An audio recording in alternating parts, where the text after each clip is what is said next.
Now dear relation, इसके पहले आप कार्टेशियन प्रोडक्ट ऑफ सेट्स पढ़ चुके हैं, ऑर्डर्ड पेयर पढ़ चुके हैं।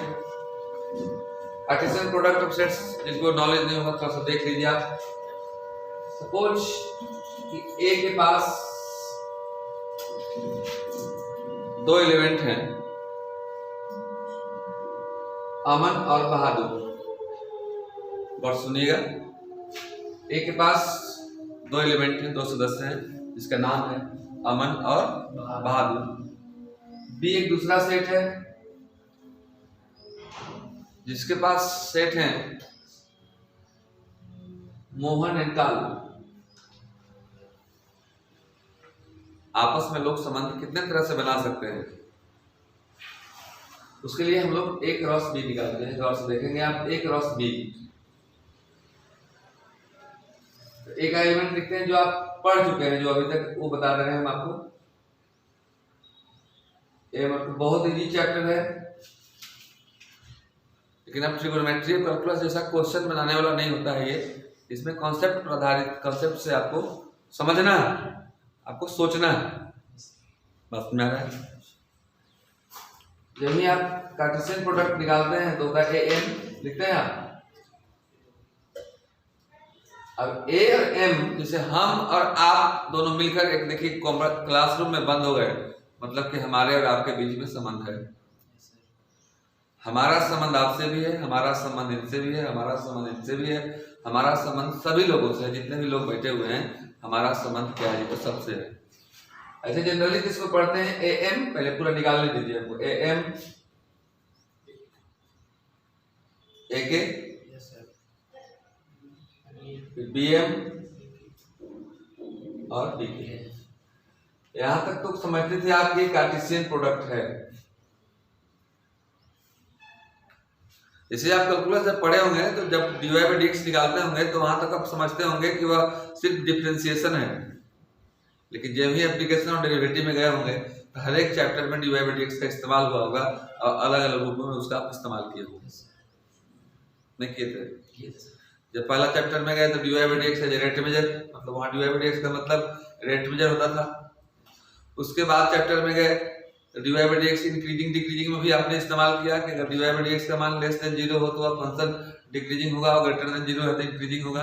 वहां पे dy बाई dx का इस्तेमाल किया आपने। टेंजेंट नॉर्मल में गए तो वहां dy बाई dx का मतलब क्या हो गया, स्लोप ऑफ टेंजेंट हो गया, नहीं हो गया?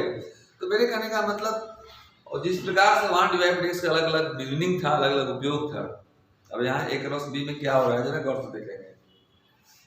यहाँ अमन का रिलेशन किससे है जी, तो मोहन से। अब पढ़े, यहाँ अमन का रिलेशन कालू से, कलावती से, जो भी कर रही। यहाँ बी के क्या बोले थे हम लोग, बहादुर का रिलेशन मोहन से, और यहाँ बहादुर का रिलेशन कालू से। ये जो एम लिखते हैं ना, ऐसे जो ऐसे लिखते हैं, इसको हम लोग ऐसे पढ़ते हैं, A is related to M, A is related to M, A का रिलेशन M से है। कोई भी टोटल है जितने भी A क्रॉस B के कोई भी सबसेट जो होगा वो क्या होगा, तो रिलेशन नहीं है, कोई भी सबसेट। अब क्या होगा, सब सबसेट भी नहीं पढ़े हम लोग 11th में। सबसेट का मतलब होता है उप समुच्चय, और सेट का मतलब होता है समुच्चय। सेट से छोटा होता है सबसेट। किसी चीज का सबसेट लिखते कैसे हैं, अगर आप नहीं जानते हैं थोड़ा सा कहीं तो बता देते हैं, बता दें लिखने। जैसे कोई बोले कि इफ a इक्वल टू कुछ भी है, मान लो a और b है, a b और c है, then write the subset of a, write the subset of a का सबसेट लिखिए। तो सबसेट कैसे लिखते हैं जरा गौर से देखिएगा। सबसेट हिंदी उप समुच्चय, ये सेट है जिसका हिंदी समुच्चय। तो उप समुच्चय और समुच्चय में अंतर उतना ही है जितना मुखिया और उप मुखिया में अंतर है। कौन बड़ा होता है, मुखिया का उप मुखिया? मुखिया बड़ा होता है और उपमुखिया क्या होता है? छोटा होता है। तो यहाँ पर जो सबसेट का उपसमुच्चय है, श्योर है जितने भी सेट बनेंगे इसमें, इससे क्या होंगे? तो छोटे होंगे। बस में सबसेट ऑफ ए कैसे लिखते हैं? पहले लिखते हैं फाइव को हम लोग बोलते हैं सेट 3 में एम्प्टी सेट्स। ओके, अच्छा से रिलेशन समझना है तो हम अगले वीडियो में बोले थे, आज फिर से बोल दे रहे हैं। 11th के सेट 3 का वीडियो उपलब्ध है, 2-3-4 वीडियो आप जरूर उसको देख लीजिएगा। ओके, पूरा कॉन्सेप्ट है। अब पूरा 11th तो नहीं पढ़ाया जा सकता है, फिर भी हम प्रयास कर रहे हैं रिलेशन में आपको प्रॉब्लम ना हो। पहले 5 लिखते हैं, 5 के बाद सिंगल लिखते हैं, ए फिर बी सी, फिर दो लिखेंगे, ए बी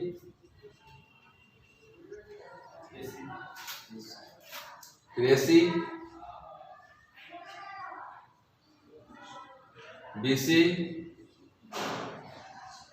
ए बी और सी। 1 2 3 4 5 6 7 8। एक रूल होता है, इसमें ध्यान दीजिएगा, 2 to the power n number of subset होता है। ऑब्जेक्टिव में पूछता है आपका नंबर ऑफ सबसेट होता है 2 to the power n, जहाँ n है एलिमेंट का संख्या। इसमें 3 है ना, क्या करेंगे? 2 to the power 3 कितना हो जाएगा? 8। अगर मान लो कोई कहेगा एक ऐसा सेट दे रहे हैं हम आपको, जैसे कोई बोलेगा a इक्वल टू मान लो दिया हुआ है a b c d e f g h, इसमें कितने सबसेट होंगे? तो आप सोच सकते हो 3 को लिखने में इतना लंबा लगा, इसका लिखने लगेगा तो बहुत लंबा जाएगा। पहले अकेले पहले 5 लिखोगे, फिर सिंगल लिखोगे, फिर दो लिखोगे, फिर 3 लिखोगे, कितने एलिमेंट होंगे? 1 2 3 4 5 6 7 8। तो डायरेक्ट अगर काउंटिंग पूछे कि what is the number of subset in the set A, 2 to the power n कितना हो जाएगा? 2 to the power n कितना? 8। 2 to the power 8 आंसर, या इसको आप मल्टीप्लाई कर सकते हैं। 2 दूना के 4 दूना के 8 दूना 16 दूना 32 दूना 64 दूना 128 दूना 256 हो जाएगा। बिना निकाले हम लोग लिख दिए। ये सब ऑब्जेक्टिव में पूछता है, जो 11th का टॉपिक है। ओके, अब इसको नोट करें, इसके बाद हम फिर से आएंगे वही रिलेशन, इसको आप नोट करें। तो आते हैं फिर से हम लोग वहीं पे। आज हम आपको रिलेशन समझाने का प्रयास कर रहे हैं। वैसे बच्चे भी कोशिश करेंगे, जिनका 11th में सेट 3 कुछ भी नहीं पढ़े होंगे, इसलिए मैं इधर सबसेट के बारे में बता दिया। सबसेट को ऐसे रिप्रेजेंट करते हैं, देखिए सबसेट का ये साइन होता है। सबसेट का क्या होता है? ये साइन होता है। तो A क्रॉस B के जितने भी एलिमेंट हैं, A क्रॉस B में जितना भी सबसेट आप निकाल सकते हैं। जैसे A क्रॉस B में कितने एलिमेंट हैं? A क्रॉस B में कितने एलिमेंट हैं? 4 हैं। ये 2 नहीं है, दोनों मिलकर 1 हो गया। जैसे अभी हम लोग 2 नहीं है, हम लोग सब मिलकर 1 हैं। 1 क्लास चल रहा है 7 की, 1 2 3 और 1 4। तो उसमें देखें ना, अभी 3 को था तो कितना सबसेट हुआ था? 8। इसमें 4 है तो कितने सबसेट हो जाएंगे? 16। माने इसमें 16 रिलेशन हो सकता है। अब देखिएगा, ए एम लिखने का मतलब हुआ है ए का रिलेशन एम से, ए के लिखने से का मतलब हुआ कि ए का रिलेशन किससे है? जी तो के से है। ऑटोमेटिक समझ रहे हैं? कोई बोलेगा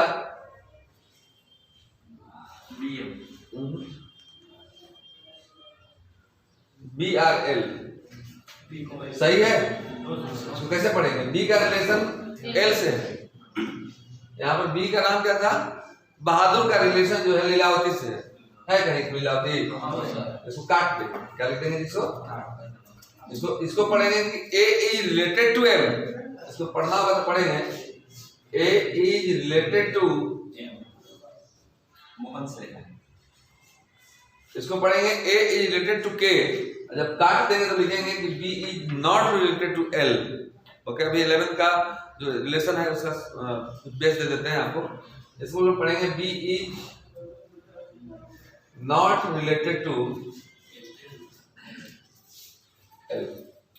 ओके, यानी जो इसमें होगा वही रिलेशन हो सकता है, जो इसमें नहीं है वो रिलेशन नहीं हो सकता है। तो कोई पूछेगा कि व्हाट इज रिलेशन, यानी कि रिलेशन जो है A क्रॉस B का सभी सबसेट है। रिलेशन को हम लोग R से रिप्रेजेंट करते हैं। If anybody asks from you that what is the definition of relation, आइए अब डेफिनेशन पर आते हैं। देखिएगा डेफिनेशन क्या है इसका। If A and B are two non-empty set। अब non-empty क्या है? empty माने होता है खाली, रिक्त समुच्चय, जिसको हम लोग 5 बोलते हैं। non-empty हो माने पूरा खाली नहीं है, उसमें लोग हैं। जैसे आपके घर में अगर आप नहीं होते, अब मेरे घर में हम नहीं होते, तो हमारा आपका रिलेशन होता? घर का रिलेशन घर से नहीं होता है, घर के सदस्यों का रिलेशन उस घर के सदस्यों से होता है। तो सदस्य होने चाहिए, नहीं बात सुन रही है? सदस्य होना चाहिए तब जाकर रिलेशन होगा। जैसे ए में 2 लोग थे, बी में भी 2 लोग थे, कोई जरूरी नहीं कि 2 ही लोग हैं, इसमें 3 लोग भी हो सकते हैं, नंबर ऑफ रिलेशन ज्यादा हो जाएगा तो 6 रिलेशन हो जाएगा। आपको तो बताया ना कि if A has m element and B has n elements, the number of element in A cross B is m into n। तो 6 को रिलेशन होता फिर नहीं होता। तो if A and B are two non-empty set, non empty हो मतलब खाली नहीं हो, एम्प्टी मतलब खाली होता है, नॉन एम्प्टी माने खाली नहीं हो, कुछ दोनों में हो, then a relation R is defined as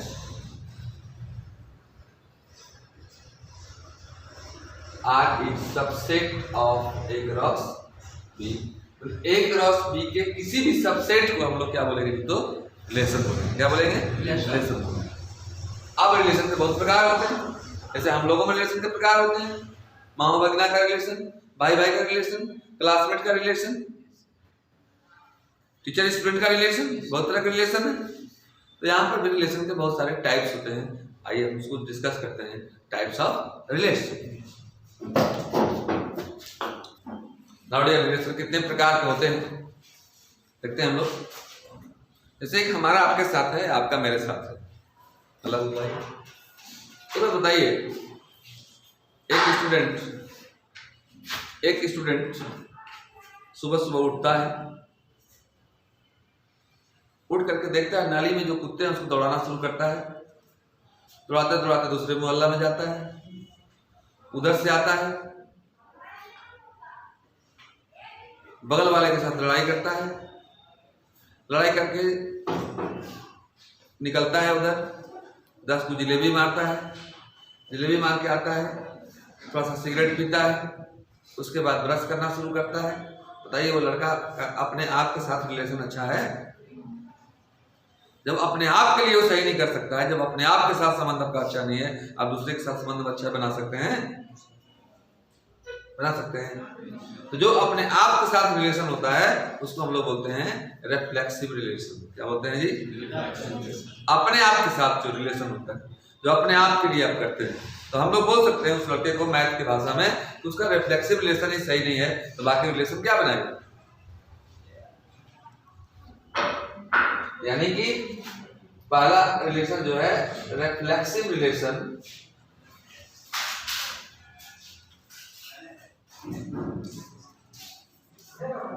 एक अपने आप का ए के साथ, किसका जी? कोई सेट ए के लिए ये कर रहे हैं, और सेट ए जो रिलेशन डिफाइन कर रहे हैं कोई सी भी सेट ए के लिए कर रहे हैं, कुछ तो नाम दोगे ना, ए बी सी डी, कुछ तो नाम होगा। तो रिफ्लेक्सिव रिलेशन होता है कि if A belongs to R, यदि ए बिलोंग्स टू आर मैंने ए और ए आर में हो, बिलोंग्स टू का मतलब बताया थे, then R is called reflexive relation. जैसे 4 कहीं मिले, 5 मिले, 8 मिले, तो क्या कहोगे कौन रिलेशन है? वो रिफ्लेक्सिव रिलेशन है। दूसरा होता है ट्रांजिटिव रिलेशन, और दूसरा सिमेट्रिक रिलेशन।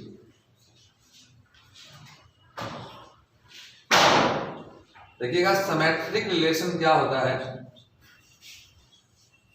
सिमेट्रिक रिलेशन क्या होता है बताते हैं हम आपको। हाँ, सिमेट्रिक रिलेशन क्या है? जैसे मान लो हम बहुत चाहते हैं आपको, हमारी चाहत पूरी है, साल भर से चाह रहे हैं आप कि आप पढ़ाई करें, लेकिन आपकी चाहती नहीं है। तो एक तरफा जो ना हो, दो तरफा हो, मतलब हम आपको चाहते हैं, आप भी हमको चाहते हैं। तो इस प्रकार के रिलेशन को हम लोग कौन बोलते हैं? तो सिमेट्रिक रिलेशन। माने हम लोग, हमारा रिलेशन जो है सिमेट्रिक है, मतलब हमारी उनसे दोस्ती है तो उनकी भी हमसे दोस्ती है, इन्हें क्यों दूसरा से दोस्ती करते हैं? तो बोलेंगे नहीं, हम लोग का सिमेट्रिक रिलेशन नहीं है। तो हम लोग का सिमेट्रिक रिलेशन है कि नहीं है? आप लोग भी चाहते हैं, अच्छी बात है, ले लेंगे कभी। तो आइए देखते हैं हम लोग सिमेट्रिक रिलेशन। यानी कि इफ अगर AB बिलोंग्स टू R हो, अब आपको मैं बता दिया, अभी जस्ट बताया था कि AB का मतलब और कुछ नहीं होता है। AB का मतलब और कुछ नहीं होता है, इसका मतलब होता है कि A का रिलेशन B से है। अभी तुरंत में बताया कि AB का मतलब और कुछ नहीं होता है। इस चैप्टर में, इसके पहले वाला में जब कार्टेशियन प्रोडक्ट ऑफ सेट पढ़ रहे थे तो AB जो था वो A क्रॉस B का एक मतलब एलिमेंट था, लेकिन यहाँ पर अब AB का मतलब हमारा है कि A का रिलेशन B से है। जैसे यहाँ पर आप मेरे शिष्य हैं, कि घर जाइएगा तो बेटा हो जाइएगा, और कहीं जाओगे तो कुछ हो ही जाओगे, अब जाने लगे। तो now AB belongs to R, अगर AB बिलोंग्स टू R है मतलब A का रिलेशन B से है, and BA belongs to BR है, मतलब A का संबंध यदि B से है तो B का भी संबंध किससे हो जी? तो A से हो। इसको बोलते हैं फॉर ऑल ऑफ, ऐसे तो A बोलते हैं ना, पूरे मार्क लोग ऐसे, तो इसका मतलब होता है for all of. For all of A और B दोनों A में हो, इसका मतलब क्या हुआ? इस क्लास में कोई मनमोहन सिंह नाम का आदमी है? नहीं है। आप लोग सबका रिलेशन मुझसे है, लेकिन यहाँ कोई लिख दे कि मनमोहन US, तो ना होगा, क्योंकि इस क्लास की बात हो रही है। इस क्लास में मनमोहन नाम का कोई आदमी है ही नहीं। तो इसका मतलब बोले for all of AB belongs to A, क्योंकि हम सेट A की बात किए, A और B दोनों सेट A में हो, देन तब दिस टाइप ऑफ रिलेशन, जब इस क्वेश्चन में हम लोग आएंगे तो पूरा क्लियर होगा। This type of relation is called symmetric relation, SR। तीसरा है हम लोग का transitive relation. Transitive relation, transitive समझ में नहीं आया, ट्रांसफर समझ में आता है। रिलेशन का इसमें ट्रांसफर होता है। ट्रांसफर कैसे होता है? मेरा संबंध आपसे है, अब आपका संबंध किसी और से है, तो हम भी कोशिश करेंगे मेरा संबंध भी किसी और से हो जाए। मान लो मैं A हूं, आप B हैं, एक तीसरा आदमी कौन है? तो C है। A का संबंध B से है और B का संबंध किससे है? C से है। तो अगर A का भी संबंध C से हो जाए, इसको हम लोग बोलेंगे ट्रांजिटिव रिलेशन है। ऑटोमेटिक हो जाएगा ना। अरे मान लो आप मेरे दोस्त हैं, अब आपके वो दोस्त हैं, तो मेरे क्या दुश्मन हो जाएंगे? दोस्ती तो रहेंगे। तो अगर A का रिलेशन B से हो और B का रिलेशन किससे हो जी? C से हो, और A का भी C से हो जाए, तो इस प्रकार के रिलेशन को हम लोग ट्रांजिटिव रिलेशन कहते हैं। क्या बोलते हैं जी? यानी कि ऐसा, if AB belongs to R, comma BC belongs to R, A का संबंध B से था और B का संबंध C से था, और दैट इम्प्लाई A का भी संबंध किससे हो जाए? तो C से हो जाए। For all of A, B और C तीनों किसमें हो जी? तो A में हो। जिस A की बात की है, इसी क्लास में बात हो रहा है, दूसरा बैच के लड़का से नहीं, इस बैच से, ठीक है? बिलोंग्स टू A, देन तब हम लोग R को क्या कहते हैं जी? तो then R is called transitive relation. एक लास्ट में होता है ER। क्या होता है जी? ER।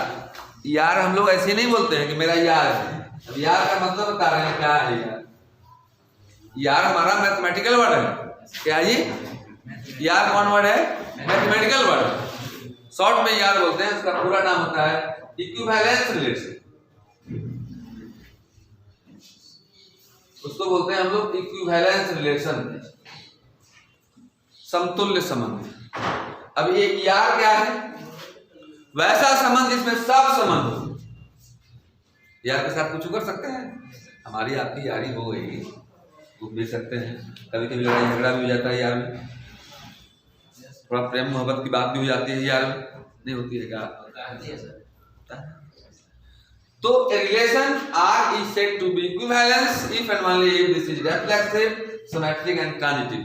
अगर इसमें तीनों रिलेशन हो तो उस प्रकार के रिलेशन को हम लोग क्या बोलते हैं? तो equivalence relation R is called equivalence relation if this is reflexive,